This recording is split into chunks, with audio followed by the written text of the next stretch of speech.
नमस्कार मेरे विद्यार्थियों, स्वागत है आप सभी का कैरेटिक्स क्लासेस की ऑनलाइन कोचिंग में। आज हम पढ़ेंगे क्लास 10th की मैथमेटिक्स।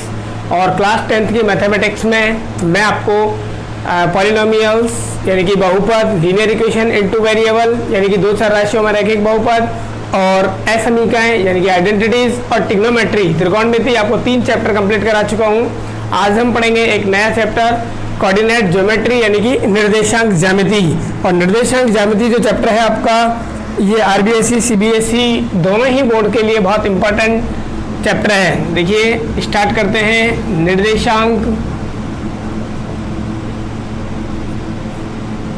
ज्यामिति चैप्टर, ये एक्सरसाइज नंबर है हमारी आरबीएसई के अंदर एक्सरसाइज नंबर 9, और सीबीएसई बोर्ड में ये एक्सरसाइज नंबर 7 है। निर्देशांक ज्यामिति, कोऑर्डिनेट ज्योमेट्री यानी कि कोऑर्डिनेट ज्योमेट्री।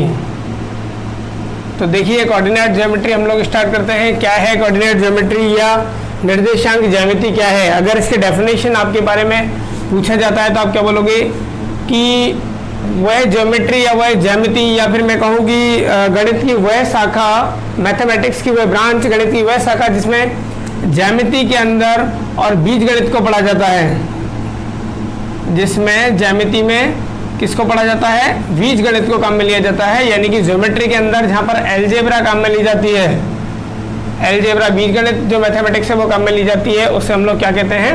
निर्देशांक ज्यामिति कहते हैं। हमें इससे कोई मतलब नहीं है कि निर्देशांक ज्यामिति की डेफिनेशन हमारे से कभी पूछी नहीं जाएगी। स्टार्ट करते हैं इसका जो बेस है या किस पर ये बेस है, ठीक है। तो निर्देशांक ज्यामिति पढ़ने से पहले हमें पढ़ाया जाता है कार्तीय निर्देशांक पद्धति, कार्तीय निर्देशांक पद्धति यानी कि Cartesian system, Cartesian system, coordinate system आपको पढ़ाया जाता है। वो क्या होता है? तो देखिए ध्यान से कि वहाँ हम लोग बात करें कि एक हॉरिजॉन्टल लाइन, एक क्षैतिज रेखा मैंने ड्रॉ की, बिल्कुल सर। तो ये जो क्षैतिज रेखा होती है इसको बोला जाता है एक्स अक्ष। इसको क्या बोला जाता है? एक्स अक्ष इसको बोला जाता है। किसको? एक हॉरिजॉन्टल लाइन मैंने ड्रॉ कर दी, बिल्कुल, उसको बोला जाता है एक्स अक्ष। और वहीं इसके ऊपर मैंने एक वर्टिकल लाइन, एक ऊर्ध्वाधर रेखा ड्रॉ कर दी। ये क्या है? ये तो थी आपकी क्षैतिज रेखा यानी कि हॉरिजॉन्टल लाइन। ये तो क्या है? क्षैतिज रेखा यानी कि हॉरिजॉन्टल लाइन थी। और ये जो है आपकी ये वर्टिकल लाइन है। वर्टिकल लाइन यानी कि हम लोग इसको कहें ऊर्ध्वाधर रेखा। और ऊर्ध्वाधर रेखा को क्या बोला जाता है? यहाँ बोला जाता है इसको वाई अक्ष। ऊर्ध्वाधर रेखा को क्या बोला जाता है? वाई अक्ष। और हॉरिजॉन्टल लाइन यानी कि क्षैतिज रेखा को क्या बोला जाता है? एक्स अक्ष बोला जाता है। क्षैतिज रेखा और ऊर्ध्वाधर रेखा यानी कि मैं बात करूं हॉरिजॉन्टल लाइन और वर्टिकल लाइन परपेंडिकुलर यानी कि 90 डिग्री एंगल के साथ में जिस पॉइंट पर इंटरसेक्ट करती है, जिस पॉइंट पर कट करती है, उसको हम लोग बोलते हैं मूल बिंदु यानी कि ओरिजिन पॉइंट। क्या बोला जाता है उसको? मूल बिंदु यानी कि ओरिजिन पॉइंट। तो ये जो हमारा बिंदु है ये क्या हो जाएगा? ओरिजिन पॉइंट हो जाएगा। कौन सा? ये वाला। तो हम लोग इसको किससे डिनोट करते हैं? ओ से हम लोग इसको डिनोट करते हैं। मूल बिंदु क्या हो गया? आप लोग समझ सकते हो कि वह बिंदु जिस पर एक्स अक्ष और वाई अक्ष 90 डिग्री कोण पर लंबवत रूप से 90 डिग्री एंगल पर जो है इंटरसेक्ट करती है। ये जो एंगल बनता है ये कितने डिग्री का बनता है? 90 डिग्री का बनता है। वो कहलाता है आपका मूल बिंदु कहलाता है, यानी कि ओरिजिन पॉइंट कहलाता है। जीरो यानी कि यहाँ पे कोई डिस्टेंस नहीं है। तो इसके यहाँ से जैसे हम लोग बात करते हैं एक्स अक्ष पर नंबरिंग डाला होता है 1 2 3 4 इस तरीके से। तो मूल बिंदु के क्षैतिज रेखा की अगर बात करूं तो मूल बिंदु के दाईं तरफ, मूल बिंदु के राइट साइड में अगर मैं बात करूंगा तो राइट साइड में यानी कि दाईं तरफ जो है वो पॉजिटिव नंबर होते हैं, और क्षैतिज रेखा पर मूल बिंदु के लेफ्ट साइड में यानी कि बाईं तरफ जो नंबर होते हैं वो नेगेटिव होते हैं। -1 -2 -3 -4 इस तरीके से। तो इस वाली को जो है प्लस एक्स अक्ष भी कहा जाता है, इधर वाले को, राइट साइड वाले को, और इसको हम लोग माइनस एक्स अक्ष भी कह देते हैं। पूरा जो है वो एक्स अक्ष है, मूल बिंदु के राइट साइड में पॉजिटिव एक्स और मूल बिंदु यानी ओरिजिन पॉइंट के लेफ्ट साइड में नेगेटिव एक्स। वहीं हम बात करें वाई एक्स की या वर्टिकल लाइन की, तो ओरिजिन पॉइंट या मूल बिंदु के ऊपर जो नंबरिंग होती है वो प्लस होती है, यानी कि धनात्मक में होती है। अच्छा, और ओरिजिन पॉइंट के नीचे जो नंबरिंग होती है वो माइनस की होती है। तो आप क्या कहोगे कि और वर्टिकल लाइन के लिए यानी कि वाई एक्सिस के लिए ओरिजिन पॉइंट से ऊपर पॉजिटिव नंबर्स होते हैं और ओरिजिन पॉइंट के नीचे नेगेटिव नंबर्स होते हैं, यानी कि मैं इसको माइनस का वाई एक्स कह सकता हूँ ओरिजिन पॉइंट से नीचे वाले पार्ट को, और ओरिजिन पॉइंट के ऊपर वाले पार्ट को मैं प्लस वाई एक्सिस कह सकता हूँ। ठीक है, ओके। हमें इसके अंदर किसी पॉइंट की पोजीशन बतानी होती है, स्थिति बतानी होती है। तो किसी बिंदु का, देखिए किसी बिंदु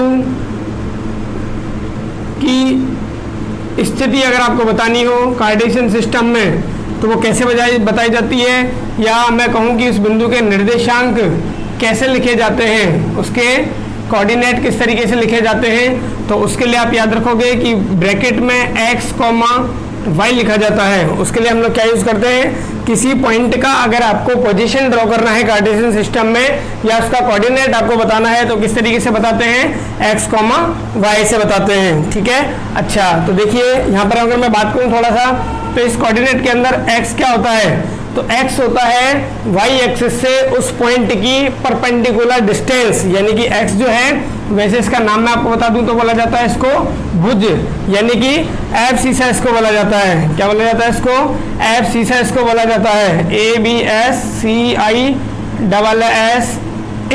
एफ सीसा इसको बोला जाता है। और वही मैं बात करूं अगर y की, तो y को बोला जाता है कोटि, y को क्या बोला जाता है, कोटि बोला जाता है, यानी कि ऑर्डिनेट। तो आप लोग याद रखिएगा कि किसी भी पॉइंट का जब हम लोग कोऑर्डिनेट बताएंगे यानी कि निर्देशांक बताएंगे तो उसमें जो x कोऑर्डिनेट होता है उसका नाम होता है भुज यानी कि एब्सिसा, और y कोऑर्डिनेट जो होता है उसका नाम होता है कोटि यानी कि ऑर्डिनेट। तो कभी आपसे ऑर्डिनेट और भुज, ऑर्डिनेट और एब्सिसा पूछ लिया जाए तो ब्रैकेट में जो पहले वैल्यू होती है वो होती है एब्सिसा यानी कि भुज, और बाद वाली जो वैल्यू होती है कोमा के बाद में वो होती है आपकी ऑर्डिनेट यानी कि कोटि। तो बता सकते हो बिल्कुल। अच्छा, अगर इसकी डेफिनेशन की मैं बात करूँ भुज क्या है, तो भुज के लिए आप याद रखोगे y अक्ष से लंबवत दूरी, उस बिंदु की y अक्ष से परपेंडिकुलर डिस्टेंस यानी कि लंबवत दूरी होती है। एब्सिसा की अगर मैं डेफिनेशन बताऊंगा तो क्या बताओगे आप भाई, एब्सिसा की definition, the perpendicular distance of the point from y axis, the perpendicular distance of point from y axis is called abscissa and भुज, यानी कि y अक्ष से लंबवत दूरी को ही क्या कहा जाता है, भुज कहा जाता है उस बिंदु की। और कोटि के लिए क्या बोल दोगे, ये y अक्ष से लंबवत दूरी है भुज, तो कोटि x अक्ष से लंबवत दूरी होगी। तो क्या बोलोगे, x अक्ष से लंबवत दूरी, x एक्सिस से जो परपेंडिकुलर डिस्टेंस जिस पॉइंट की होती है उसको हम लोग क्या बोलते हैं, कोटि यानी कि ऑर्डिनेट। तो ऑर्डिनेट का डेफिनेशन क्या लिखोगे आप, the perpendicular distance of point, perpendicular distance of point from x axis is called ordinate, यानी कि x एक्सिस से लंबवत दूरी कोटि होती है।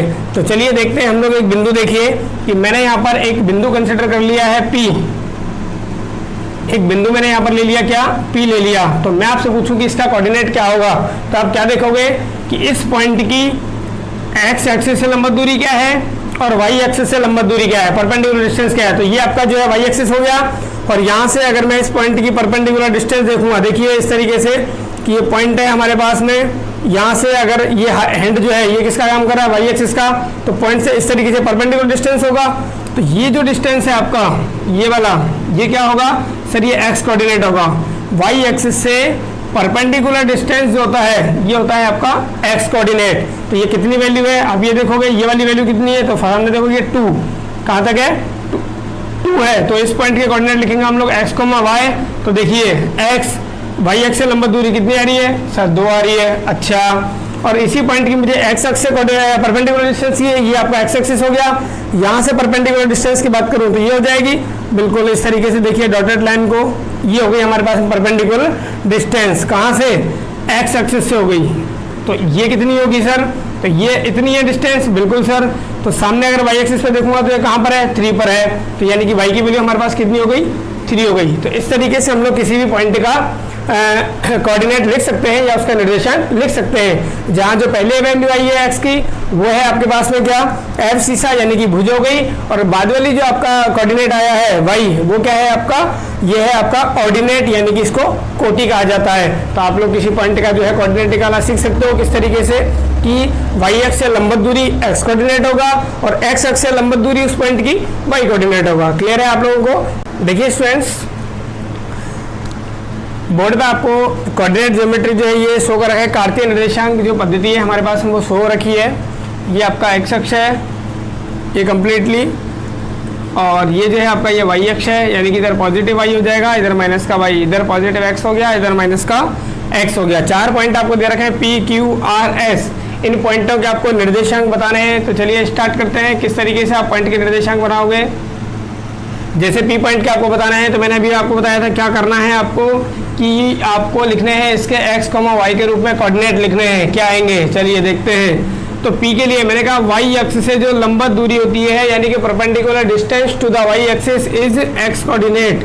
तो वाई एक्सिस ये हो गया, इससे अगर मैं इसकी परपेंडिकुलर डिस्टेंस देखूंगा तो ये आएगी। बिल्कुल सर, ये जो है ये कितनी है सर 2 के इक्वल है, तो एक्स की वैल्यू यहाँ पर कितनी आएगी 2 आएगी।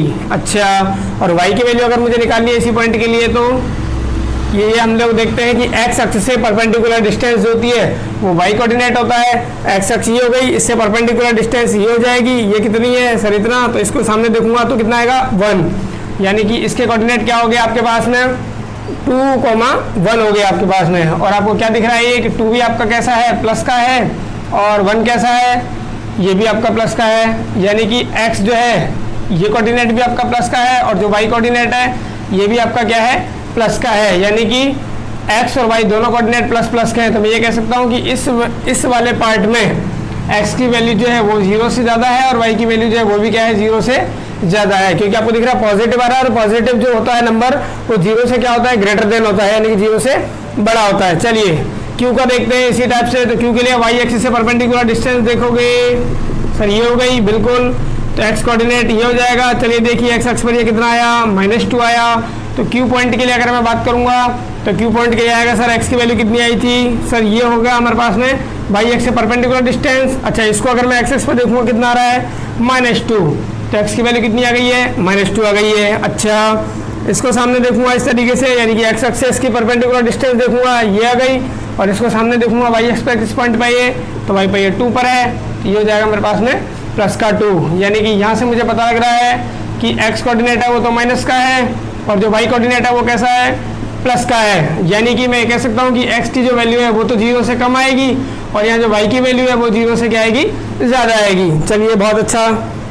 इसी टाइप से अगर मैं आर के लिए बात करूँगा, वाई एक्स से परपेंडिकुलर डिस्टेंस देखिए फटाफट कितना आया सर -3, सॉरी वाई एक्स से परपेंडिकुलर डिस्टेंस सर ये आ रहा है। इसको अगर मैं एक्स एक्स पर देखूँ तो कितना आएगा सर -2 आ रहा है, तो इसका एक्स कोऑर्डिनेट क्या हो गया, आर के लिए एक्स कोऑर्डिनेट भी कितना हो गया सर -2 हो गया। अच्छा, एक्स एक्स से परपेंडिकुलर डिस्टेंस देखूंगा ये हो गई बिल्कुल, ये डिस्टेंस है। इसको सामने देखिए वाई एक्स पे किस पॉइंट पर आ रही है -3 पे, तो वाई कोऑर्डिनेट क्या हो गया इसका -3 हो गया। यहाँ से क्या पता लग रहा है कि एक्स जो है वो भी माइनस का है और वाई जो है वो भी कैसा है माइनस का है, यानी कि एक्स की वैल्यू भी 0 से कम आएगी और वाई की वैल्यू भी इस केस में क्या आएगी 0 से कम आएगी। अच्छा, फोर्थ जो आपको दे रखा है एक्स, उस पॉइंट के कोऑर्डिनेट देखूंगा वाई एक्स से परपेंडिकुलर डिस्टेंस ये हो गया सर कितना 1 पर आ गया। एस के लिए देखूंगा एक्स कोऑर्डिनेट क्या हो गया इसका 1 हो गया है ये वाला, और वाई कोऑर्डिनेट कितना हो गया इसका -1 हो गया है। क्लियर है बिल्कुल सर। यहाँ पर एक्स जो है वो प्लस का है और वाई कैसा है माइनस का, यानी कि एक्स की वैल्यू तो ग्रेटर देन 0 है और वाई की वैल्यू लेस देन 0 है। अब आप लोग थोड़ा सा इक्वेशन और समझिए कि ये जो है प्लस का एक्स और प्लस का वाई जो पार्ट कवर करता है इसको बोला जाता है आपका फर्स्ट चतुर्थांश। इसको क्या बोला जाता है पहला चतुर्थांश इसको बोला जाता है, फर्स्ट क्वाड्रेंट इसको बोला जाता है, सॉरी क्वाड्रेंट इसको बोला जाता है। फर्स्ट क्वाड्रेंट की अगर मैं बात करूं तो फर्स्ट क्वाड्रेंट के अंदर यानी कि इस वाले पार्ट में पी पॉइंट था, पी पॉइंट के कोऑर्डिनेट मैंने देखे क्या आए थे प्लस प्लस, यानी एक्स की वैल्यू 0 ग्रेटर देन, वाई की वैल्यू भी 0 से ग्रेटर देन। तो आप लोग ध्यान रखना कि फर्स्ट क्वाड्रेंट के अंदर जो भी पॉइंट होगा, कोई भी अगर इस क्वाड्रेंट में पॉइंट आएगा उसके कोऑर्डिनेट हमेशा प्लस प्लस होंगे, यानी कि यहाँ पर एक्स की वैल्यू जाएगी वो भी 0 से ज़्यादा और वाई की वैल्यू भी 0 से ज़्यादा। सेकंड क्वाड्रेंट ये हो गया आपका, यानी कि सेकंड चतुर्थांश। इसकी बात करूँ तो वहां पर देखोगे क्यू के निर्देशांक क्या आए थे, माइनस और प्लस, यानी कि x की वैल्यू तो क्या आई थी, 0 से कम यानी कि माइनस आई थी, और y की वैल्यू कैसे आई थी, पॉजिटिव यानी कि 0 से ज्यादा आएगी। तो कभी इस कोऑर्डिनेट, इस वाले क्वाड्रेंट में अगर आपको कोई पॉइंट दे दे और उसके लिए पूछा जाए आपसे कि x और y की वैल्यू कौन सी राइट है, तो इस पर आप टिक करोगे कि x की वैल्यू 0 से छोटी होगी लेकिन y की वैल्यू 0 से बड़ी होगी, यानी कि x नेगेटिव होगा और y कैसा होगा, पॉजिटिव। इसी प्रकार से आप थर्ड क्वाड्रेंट की अगर बात करोगे, तीसरे चतुर्थांश की बात करोगे, तो तीसरे चतुर्थांश में x और y दोनों ही नेगेटिव होते हैं, यानी कि दोनों ही वैल्यू x और y दोनों की वैल्यू जो है वो 0 से क्या होती है, कम होती है, लेस देन टू द 0 होती है। वही हम लोग बात करें x s की, फोर्थ पॉइंट की अगर हम लोग बात करें, यानी कि चौथे चतुर्थांश की या फोर्थ क्वाड्रेंट की अगर मैं बात करूं, तो फोर्थ क्वाड्रेंट में x की वैल्यू पॉजिटिव है लेकिन y की वैल्यू कैसी है, नेगेटिव है, यानी कि x की जो वैल्यू है वो तो 0 से बड़ी है लेकिन y की वैल्यू 0 से क्या है, छोटी है। तो आप क्वाड्रेंट के हिसाब से भी बता सकते हो कि फर्स्ट क्वाड्रेंट में कैसी वैल्यू आएगी, सेकंड क्वाड्रेंट में कैसी वैल्यू आएगी, यानी कि फर्स्ट क्वाड्रेंट में x और y क्या होंगे, भुजा कोटि कैसे होंगे, सेकंड क्वाड्रेंट में x और y यानी कि भुज कोटि किस तरीके से होंगे, यानी कि एब्सिसा और ऑर्डिनेट किस तरीके से आएंगे, बता सकते हो। वेरी गुड, उतारिए। तो देखिए स्टूडेंट्स, हमने कोऑर्डिनेट ज्योमेट्री में जो है किसी पॉइंट के कोऑर्डिनेट फाइंड करना सीख लिए, किस तरीके से x और y यानी कि उसकी भुज और कोटि लिखी जाती है। और ये मैं बताना भूल गया आपको कि ये ओरिजिन पॉइंट है, और ओरिजिन पॉइंट यानी कि मूल बिंदु के कभी आपसे कोऑर्डिनेट पूछे जाए, निर्देशांक पूछे जाए, तो आप क्या बताओगे, 0,0, यानी कि मूल बिंदु के लिए x की वैल्यू भी 0 होती है और y की वैल्यू भी क्या होती है, 0 होती है, यानी कि भुज भी 0 और कोटि भी 0, यानी कि एब्सिसा जो है वो भी 0 होता है और ऑर्डिनेट भी क्या होता है, 0 होता है। किसके लिए, मूल बिंदु के लिए। तो आप ये भी आप याद रख लीजिएगा, पहले मैं इसको बताना भूल गया कि मूल बिंदु जो होता है यानी कि ओरिजिन पॉइंट जो होता है उसके कोऑर्डिनेट 0,0 होते हैं। चलिए आगे हम लोग स्टार्ट करें। देखिए, निर्देशांक ज्यामिति में दो बिंदुओं के बीच का डिस्टेंस आपको फाइंड करना है, यानी कि डिस्टेंस फॉर्मूला आपको बताना है क्या होता है, distance between 2 points in coordinate geometry, यानी कि निर्देशांक ज्यामिति में दो बिंदुओं के बीच की आपको दूरी निकालनी है। तो चलिए देखिए, ये बिंदु है कोई, अच्छा ए मैंने इसको मान लिया और इसके कोऑर्डिनेट लिखे हुए हैं x1, y1। अच्छा, यहाँ से कुछ दूरी पर एक बिंदु है B जिसके निर्देशांक हैं x2, y2 और हमें यही दूरी निकालनी है, यानी कि A से B के बीच की जो ये कुछ दूरी है ये हमको फाइंड करनी है। x1, y1 A के निर्देशांक है और x2, y2 जो है वो पॉइंट B के कोऑर्डिनेट हैं। अगर आपको डिस्टेंस फाइंड करना है, ए बी फाइंड करना है, ए और बी के बीच की दूरी निकालनी है आपको, तो किस तरीके से निकाली जाती है, तो आप लोग फॉर्मूला याद करिए। क्या होता है, x2 माइनस x1 का whole square plus y2 minus y1 का होल स्क्वायर। तो आप लोगों को ये फॉर्मूला याद रखना पड़ेगा कि निर्देशांक ज्यामिति में दो बिंदुओं के बीच का अगर हमको डिस्टेंस फाइंड करना हो, दूरी निकालनी हो, तो कैसे निकाली जाती है, अंडर रूट में दूसरे वाले पॉइंट का x कोऑर्डिनेट में से पहले वाले पॉइंट के x कोऑर्डिनेट को माइनस कीजिए, फिर उसका क्या कर दीजिए, टोटल का होल स्क्वायर, फिर प्लस दूसरे पॉइंट के y2 y अक्ष वाले कोऑर्डिनेट में से पहले पॉइंट के y कोऑर्डिनेट को माइनस करना है, फिर क्या कर देना है आपको, होल स्क्वायर कर देना है। क्लियर हो रहा है आपको, तो ये फॉर्मूला आपको याद करना पड़ेगा। इस पर बेस्ड आपके 9.1 और CBSE के अंदर 7.1 एक्सरसाइज में क्वेश्चंस हैं, तो आप लोग वो क्वेश्चन जो है वो कर सकते हो। दो पॉइंट के बिटवीन आप डिस्टेंस फाइंड कर सकते हो। इस डिस्टेंस फॉर्मूले पर देखिए किस तरीके से क्वेश्चन पूछे जाते हैं, आप लोग थोड़ा सा ध्यान दीजिए। मैं आपका 7.1 और 9.1 एक्सरसाइज है उसका बेस मैं यहीं पर आपको कंप्लीट कर दूंगा, फिर हम लोग क्वेश्चन कंप्लीट कर लेंगे। देखिए, अगर आपको 3 पॉइंट के कोऑर्डिनेट दिए हुए हैं, अगर आपको क्या दिया हुआ है, 3 पॉइंटों के कोऑर्डिनेट दिए हुए हैं, मान लीजिए ये कोई पॉइंट है A, B और C, 3 पॉइंट है और इनके निर्देशांक आपको दे रखे हैं कुछ ना कुछ, ठीक है। और आपसे यहाँ पर क्वेश्चन क्या पूछेगा, ठीक है, 3 पॉइंटों के कोऑर्डिनेट देकर के आपसे क्या क्वेश्चन पूछेगा। देखिए, 2 पॉइंटों का देकर के तो आपसे डिस्टेंस पूछ सकता है, तो मुझे नहीं लगता कि आपको कोई प्रॉब्लम आएगी। डायरेक्ट फॉर्मूले में आपको वैल्यू पुट करनी है, x2 में से x1 को माइनस किया, होल स्क्वायर किया, प्लस y2 में से y1 को माइनस किया, फिर उसका होल स्क्वायर किया और पूरे का क्या निकाल देना है, रूट निकाल देना है। लेकिन 3 पॉइंटों के क्वेश्चंस किस तरीके से बनाता है, तो देखिए यहाँ पर पूछ लेता है आपसे कि सिद्ध कीजिए कि तीनों जो पॉइंट हैं ये कोलिनियर पॉइंट हैं। इंपॉर्टेंट बात ध्यान से सुनिए, सिद्ध कीजिए या prove that these 3 points are collinear, यानी कि तीनों बिंदु क्या है, संरेखीय है। अगर आपसे संरेखीय पूछ लिया जाता है, कोलिनियर अगर कंडीशन पूछ ली जाती है, तो कोलिनियर के लिए आप क्या कंडीशन याद रखोगे कि आपको तीनों डिस्टेंस फाइंड करनी है, ए से बी की, बी से सी की और सी से ए की, या ए सी की मैं बात करूं, तीनों डिस्टेंस आप फाइंड कर लोगे सर? बिल्कुल कर लेंगे। तो आपको तीनों distance first of all find कर ली, उसके बाद आपको ये देखना है कि कहीं ना कहीं दो साइड्स का सम तीसरी साइड के क्या आ रहा होगा, इक्वल आ रहा होगा। यानी कि मैं कहूं कि जो ए बी और ए सी बी सी को अगर मैं जोड़ूंगा तो उसका मान किसके बराबर आ रहा होगा, ए सी के बराबर होगा। यानी कि दो भुजाओं का योगफल तीसरी भुजा के योगफल के क्या होगा, तीसरी भुजा के क्या होगा, बराबर होगा। दो साइड्स का सम तीसरी साइड के क्या होगा, इक्वल होगा, बराबर होगा। तो वो कंडीशन किसकी है, संरेखी की है, यानी कि कोलिनियर की है। तो क्वेश्चन आप करिएगा, बुक में आपके क्वेश्चन है 7.1 सीबीएसई में, और 9 एक्सरसाइज जो है आपकी आरबीएसई बोर्ड के लिए, उसमें कोलिनियर का एक क्वेश्चन है, वो आप सॉल्व करिए। नहीं है मैं आपको नेक्स्ट क्लास में क्वेश्चन कंप्लीट करा दूंगा। देखिए, और आपसे पूछता है समबाहु त्रिभुज कि क्या ये तीनों बिंदु जो है वो समबाहु त्रिभुज, यानी कि मैं यहां पर बात करूं इक्विलैटरल ट्रायंगल, क्या ये तीनों पॉइंट इक्विलैटरल ट्रायंगल के पॉइंट है या वर्टिसेस हैं? अगर ये तीनों पॉइंट इक्विलैटरल ट्रायंगल के शीर्ष है या समबाहु त्रिभुज के शीर्ष है या इक्विलैटरल ट्रायंगल के वर्टिसेस है, तो वो कैसे चेक करोगे? तो आप ध्यान रखना, वही आपको काम करना है, तीनों पॉइंट से डिस्टेंस फाइंड करनी है, ए बी बी सी सी ए।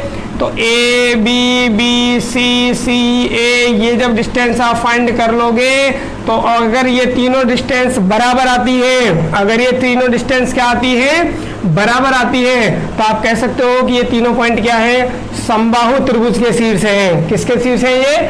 समबाहु त्रिभुज के शीर्ष हैं। वहीं मैं अगर बात करूं आइसोसेलेस ट्रायंगल की, यानी कि मैं बात करूं समद्विबाहु त्रिभुज की, समद्विबाहु त्रिभुज यानी कि आइसोसेलेस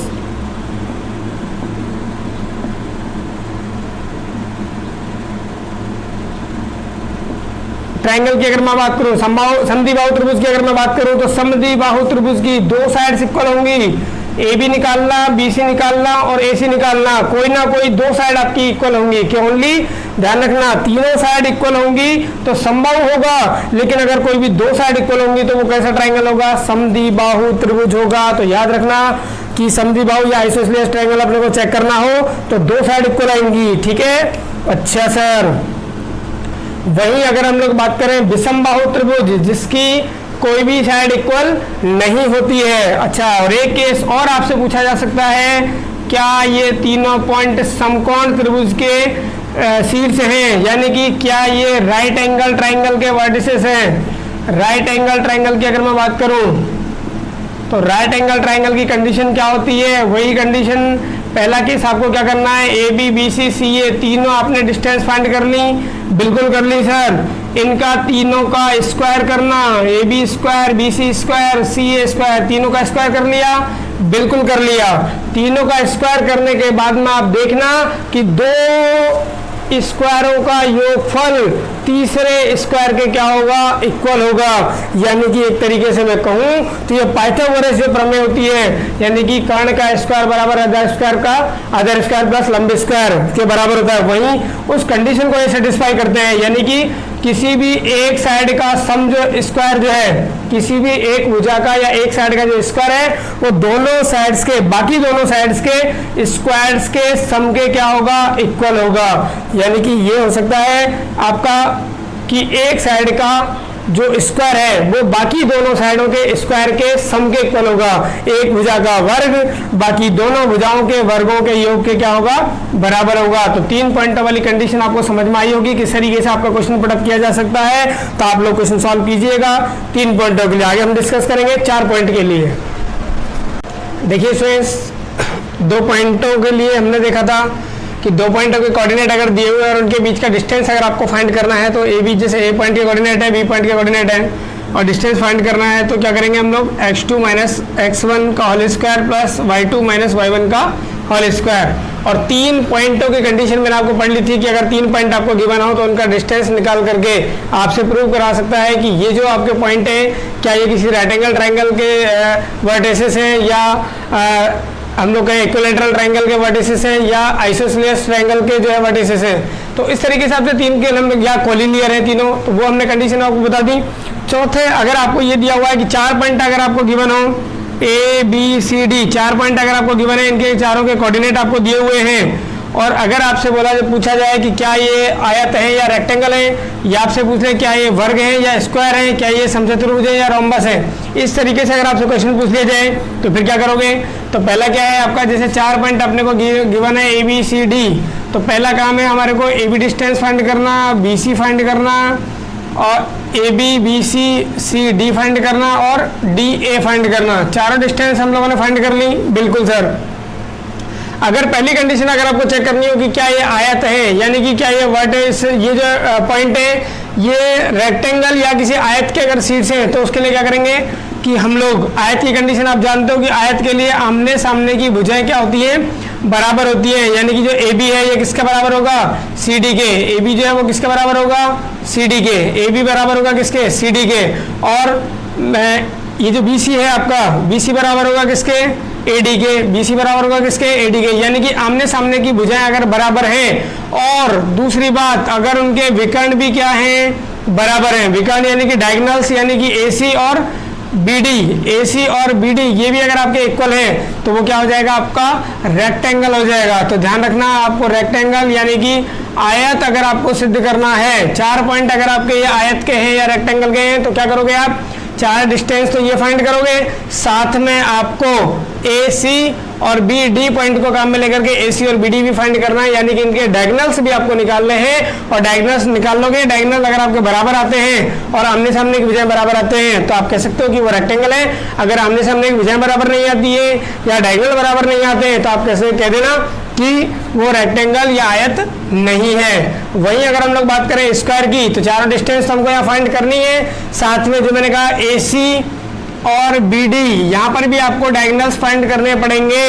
तो और कंडीशन क्या है देखिए कि वर्ग यानी कि चारों भुजाएं क्या होती हैं, आपस में बराबर होती हैं। यानी कि ए बी बराबर होगा बी सी के, बराबर होगा सी डी के, बराबर होगा डी ए के। यानी कि चारों भुजाएं आपस में बराबर होती हैं, लेकिन चारों भुजाएं तो समचतुर्भुज की भी बराबर होती हैं, चारों भुजाएं तो रोम्बस की भी बराबर होती हैं। तो स्क्वायर और रोम्बस में कैसे डिफरेंस करोगे, वर्ग और समचतुर्भुज में कैसे डिफरेंस करोगे, तो ध्यान रखना आगे के लिए आपको बोला गया कि आप डायगोनल भी निकालिए, ए सी और बी डी भी निकाल लीजिए। ए सी और क्या निकालोगे, बी डी निकालोगे। ए सी और बी डी अगर आपके बराबर मिलते हैं तो इसका मतलब ये क्या है, वर्ग है, समचतुर्भुज नहीं है। ध्यान रखना वर्ग के विकर्ण भी क्या होते हैं, बराबर होते हैं। क्लियर। तो ये आपका हो गया स्क्वायर आयत के लिए, समझ में आ गया। ये आपकी कंप्लीट, ये जो आपका है कोऑर्डिनेट ज्योमेट्री की कंप्लीटली जो है आपका थ्योरी हो गया फर्स्ट एक्सरसाइज का। 7.1 की हम लोग बात करें या आरबीएसई बोर्ड के लिए हम लोग 9.1 की बात करें तो ये आपका कंप्लीट सिलेबस हो चुका है। आप क्वेश्चन कीजिएगा। नेक्स्ट क्लास में मैं आपको 7.1 और 9.1 के क्वेश्चंस जो है इंपॉर्टेंट क्वेश्चंस, बहुत ज्यादा इंपॉर्टेंट क्वेश्चंस आपको कराऊंगा जो आगामी आपके पेपर के लिए जो 30 जून को होने वाला है आरबीएसई बोर्ड के बच्चों के लिए। आईबीएसई बोर्ड के बच्चों का मैथ्स का एग्जाम याद होगा आपको 30 जून को होने वाला है। लॉकडाउन के बाद जो एग्जाम स्थगित हो गई थी वो अब 30 जून को होगा। तो उस एग्जाम के लिए आपको बहुत ज्यादा इंपॉर्टेंट क्वेश्चंस आपको मैं कराऊंगा। और आरबीएसई वाले तो विशेष करके वीडियो देखना बिल्कुल ना भूलें क्योंकि ये एक्सरसाइज जो है वो 6 मार्क्स की है आपके लिए, 6 नंबर की ये आपकी एक्सरसाइज है। तो 6 नंबर किस तरीके से लाने हैं केवल 3 या 4 वीडियो में इसके ऊपर बनाऊंगा और उसी में आपके टोटल 6 नंबर आपको प्राप्त हो जाएंगे। तो देखते रहिए और पढ़ते रहिए हमारे साथ कैनेडिक्स क्लासेस के ऑनलाइन प्लेटफॉर्म पर। और चैनल को सब्सक्राइब अगर नहीं किया है तो चैनल को सब्सक्राइब करो, ज़्यादा से ज़्यादा शेयर कीजिए।